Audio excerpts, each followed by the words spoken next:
Hello and welcome to BMC Discovery.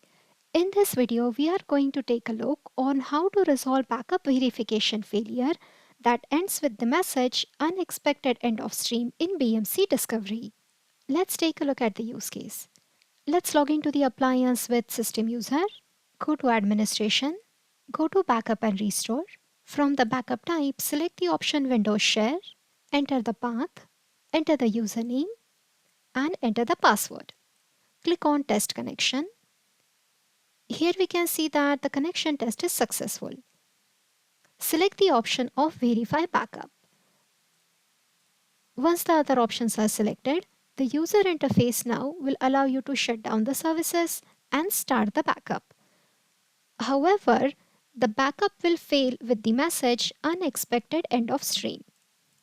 If this particular checkbox Verify Backup is not selected, in that case, this failure would not be noticed. However, in this case, when you are restoring this backup, the backup will fail with the similar error message.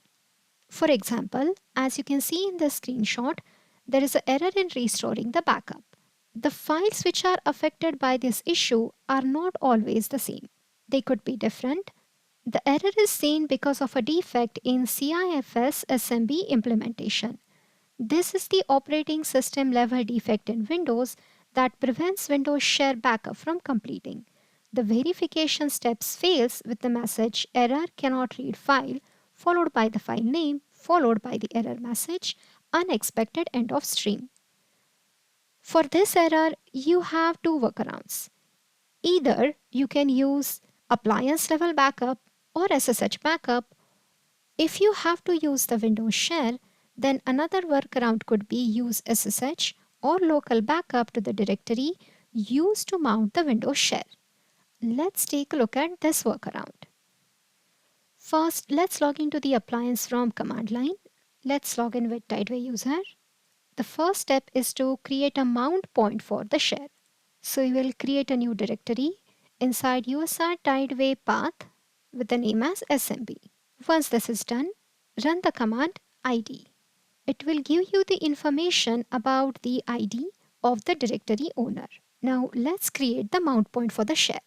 The command is sudo mount -t cifs followed by the Windows Share in single quotes, followed by the path of the directory USR Tideway SMB, then select the option -o, then select defaults where UID and GID are picked from the result of the ID command from above. After that, enter the username that can be used to access this particular Windows Share and hit enter. Here you have to provide the password for the user, enter in the command and hit enter. Execute the command df-h. Here you can see that the directory is now available successfully. You can also specify the domain before user in this command. Now once this setup is completed, let's go back to user interface. Here in the backup type, we will select SSH instead of Windows Share. We will enter the host where we have created in this mount point. In our case, this is our same Discovery appliance. In the directory, enter the path USR Tideway SMB and here we will use the user as Tideway. Click on Test Connection. Here we can see that the connection test is successful. We will select the option for Verify Backup, include sensitive data, encrypt backup, provide the encryption passphrase, select the option for email when complete, click on Shutdown and Backup and click on OK. You can track the progress of backup from this page. Here you can see that the backup is completed. The user interface is back and now let's log back in with system user. The user interface will take you back to the backup and restore page where you can see that the backup is completed successfully. Here on the target in SMB share, you can see that the files are also created successfully. Now let's copy this path, go back to the Discovery user interface and let's test this restore. Click on Restore Backup. Select backup type as SSH, enter the host, select the path, enter the username and the password. Click on Test Connection.